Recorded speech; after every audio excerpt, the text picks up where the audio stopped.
Namaskar, friends. Today we will see the root causes of lifestyle disorders and also see what is the sequence of problems. Which one comes first? Is the blood pressure comes first or the diabetes comes first? We will look at and examine that. And also we'll see how to measure your, how to check your health score and how to improve that. So it's a comprehensive video I'm trying to make so that we look at it in a very comprehensive manner. See, friends, lifestyle disorders are what? Fatty liver, obesity, cardiovascular diseases, hypertension, PCOS, pre-diabetes, and diabetes. See, I have deliberately made it like this. The first and foremost thing is fatty liver, and then that causes obesity, and you have all the lipids are going heavy. Hypertension can happen, may not be strictly, but understand diabetes is mostly in the last, because the body is so intelligent, it always maintains the sugar levels, but the insulin levels will be going up, which we are not checking it. So insulin resistance is the root cause. Let's look at it, friends. Here, see what are the things. Frequent eating, we are eating breakfast, lunch, dinner, and that to high refined carbs, and in between coffee, tea, snacks. So from morning 6 o'clock to evening before sleep, we are eating 6 to 7 times. So that will cause the sugar levels high, insulin levels high for many years, 5 to 15 years. The sugar levels will be still maintained very well within the limits, and then whereas insulin levels will going up. And no exercise, chronic stress, lack of night sleep, 7 hours, and on top of dehydration, people don't drink sufficient water. See, at least 1 to 2 liters water you are going to lose through your urine, stools, and then sweat and all that, but we don't drink. Poor gut health, people have to go 2 times the bowel movement so that the gut is cleared. Stimulants, see, people are using alcohol, coffee, tea, smoking, ice creams, and all those things. They are stimulants in a way. And D and B12 vitamin deficiency is very prevalent now, friends. So D vitamin levels and B12 vitamins deficiency we also adds up to the problem. Refined oils, we are using a lot of refined oils, which is costing 120, 130. But actually speaking, if you want to have a groundnut oil, you would definitely require minimum 2.5 kg of groundnuts. That will cost you almost 300, 250 rupees. But how they are giving this oil at 120 rupees, we don't know. So may not be fully groundnut oil. And what is basically the toxicity, deficiency, sedentary lifestyle, chronic stress, and lack of night sleep. See, these are the fundamentals, and of course, this is how it is. Now, we are only focusing on blood pressure or a fatty liver or a dementia, things like it. Look at it here, friends. Insulin resistance above 1.5. How to measure it? We need to check fasting sugar and fasting insulin. Fasting sugar multiplied by fasting insulin divided by 405. The insulin resistance is, it should be below 1.5 is insulin sensitivity. Above 1.5 is insulin resistance. Unfortunately, fasting insulin is not done, and then the insulin resistance is not calculated. So we don't have our fundamentals very clear. Insulin resistance is the reason for all the problems like we just discussed: fatty liver, obesity, CVD, hypertension, PCOS, pre-diabetes, and diabetes. Right, friends? Let's look at it, friends. How do this in HOMA insulin resistance? The first and foremost blood test anybody should get it done. That is done only with the help of having fasting insulin, fasting sugar done, and the calculation we have already seen. It should be below 1.5 is insulin sensitive, and above 1.5 is insulin resistance, which is the main reason for all the problems. Weight, what happens, and whenever you are having insulin resistance, you are going to increase your weight. The BMI will go up, waist size will go up, blood pressure will go up. This biological age versus chronological age means, friends, biological age is the one how you feel yourself in the body. Chronological age is the day you born to the calendar years. So it should be at least 5 years younger. So that is only possible provided you are insulin sensitive. Then fasting insulin, the the ideal range is 3 to 5. Lab is saying about 3 to 25. So it should be 3 to 5 is ideal, friend. Fasting blood glucose should be below 99. D vitamin should be above 50. Here also the lab says 30 to 100 is okay. So it's necessary that we have above 50.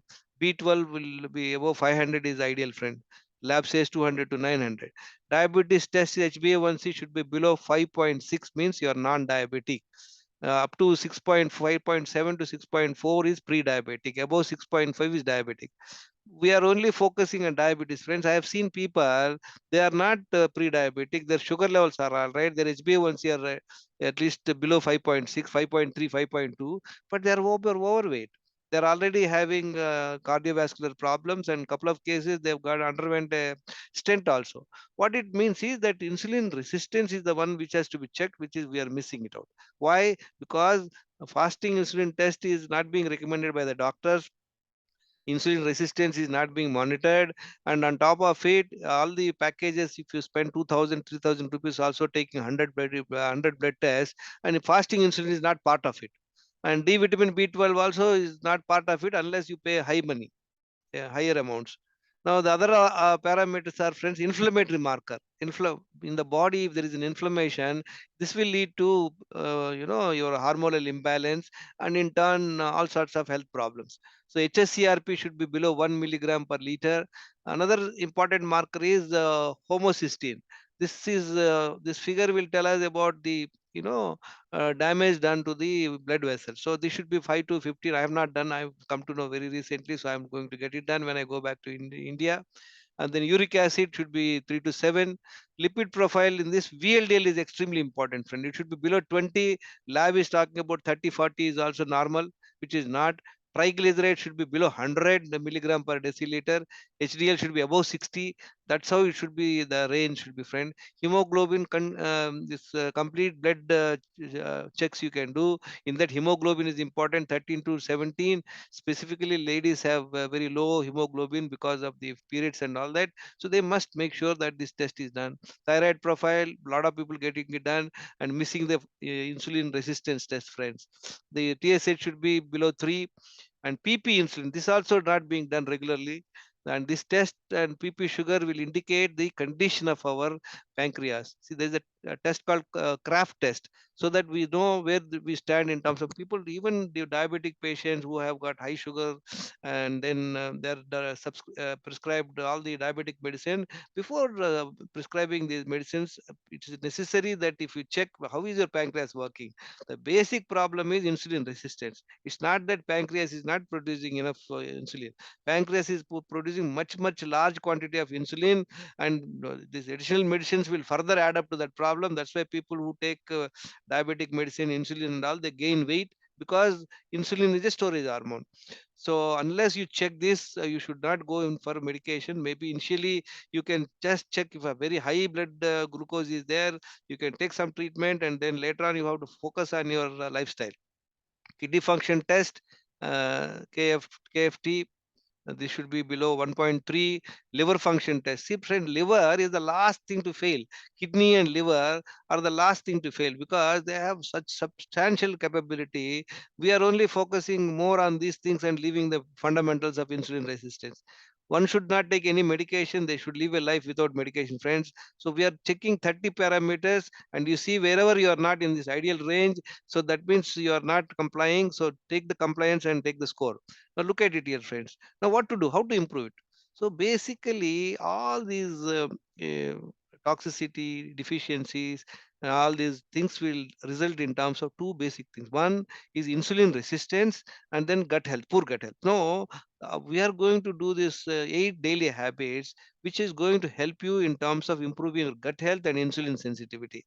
It's one approach will clear all sorts of lifestyle disorders, friends. See, immediately after wake up in the morning, preferably before sunrise, drink 1 liter water and focus your mind on your stomach and go for first bowel movement. That will improve hydration and gut health. Go for 45 minutes of brisk walk. That will improve your insulin sensitivity. So after coming back from the walking, rest for 5 10 minutes, drink 1 liter again, and go for the second bowel movement. You'll be surprised to see that how much of waste you are accumulating, and you're retaining it for the next day. Once you go for 2 times bowel movements in the morning itself, you have improved your hydration and gut health, friend. Managing anxiety and stress is extremely important, because anybody's anxiety and stress, they will lose the night sleep. Night sleep is the one which rejuvenates the person, which is the ideal for the improving the immunity, friend. 7 hours night sleep is important. That will improve overall health. Now the question is avoidance of toxic foods and stimulants. This is very essential, friends. Why? Because these toxins you are getting into the body, and you are not able to clear the toxins from your body, like alcohol, stimulants like alcohol, coffee, tea, cool drinks, and all should be stopped. Toxic foods like refined foods, high sugary items, bakery, and then sweets, and then these should be avoided, friends. Then about how to drink water, very important fundamentals you need to understand. Don't drink water 20 minutes before eating, while eating, and until 2 hours of eating. Because what happens if you put water along with your food, that the digestion will be impaired, and over a period of time, you will have your poor gut health. Then now the question is that what to do now? Eat only twice in a day when hungry and maintain the same timings. So if you are able to do that, see, most of the time what we are doing is we are having breakfast, lunch, and dinner, and then in between coffee, tea, snacks. So 6 to 7 times. This is one which is causing a problem of lifestyle disorders, friends, insulin resistance. And if you see, about 30% people are known to be having pre-diabetes, and out of that, 10 out of 9, 9 out of 10, they don't know they have pre-diabetes. Very pathetic situation. And for your information, 90% of the urban population is having insulin resistance of various degree. That's why you see most of them have belly fat and blood pressure. They may not have diabetes, but they will have other health problems, friends. I have studied about 62 people who come to my house. I got it checked, and I found out from A16 to 60, people are having various degrees of insulin resistance. Once you do take care of the insulin sensitivity, you can get rid of all the problems, friends. Then what you do, you must take 2 times only food, in between nothing else except water. Anything else you put in your mouth, even one small piece of food, it's a food friend, it requires digestion and all that, so it will not help you in improving your insulin sensitivity. So eat only twice, nothing in between 2 meals except water. And after eating the food between 2 meals, you must finish 1 to 2 liters of water. That way you are able to take 4 liters of water every day. You're able to go twice to the bowel movement. You're doing 45 minutes of exercise. You have avoided all sorts of refined foods, stimulants, and all that, and you are not having stress, and you are having good sleep. So this will improve overall health, friend. There's no magic. It's only a simple fundamentals we need to understand. Now this 14 to 16 hours overnight fasting means previous night if you had your second meal by say 7 p.m., so first meal of the next day should be around 11 a.m. in the morning, so that you have a 14 to 16 hours of fasting. And during the fasting time, you can only take water, nothing else, friend. This also will improve your gut health and insulin sensitivity. Fasting once in a 15 days with honey and lemon water, or coconut water, or sugarcane juice, or any fruit juice, they will help you improve your gut health and insulin sensitivity. Look at, friend, all these 8 habits, 9 habits are improving the gut health and insulin sensitivity and overall health. So once you find out of the 30 how many you are able to comply as per this ideal range, according to the store, if you are having say 15 means you are having 15%, 50% score, friends. Friends, now the question is what to eat. Eat only twice low carb, nutritious food to prevent and reverse obesity and diabetes.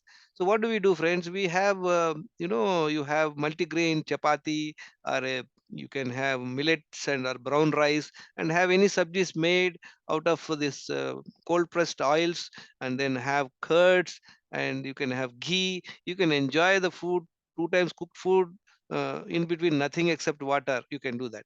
Suppose you want to improve your health further, you want to have more nutritious food, then one time out of 2 times, one time you take sprouts and soaked groundnut and badam, and then seasonal fruits, whatever is available, fresh coconut and dates, and then cashew and all the nuts you can have, friends.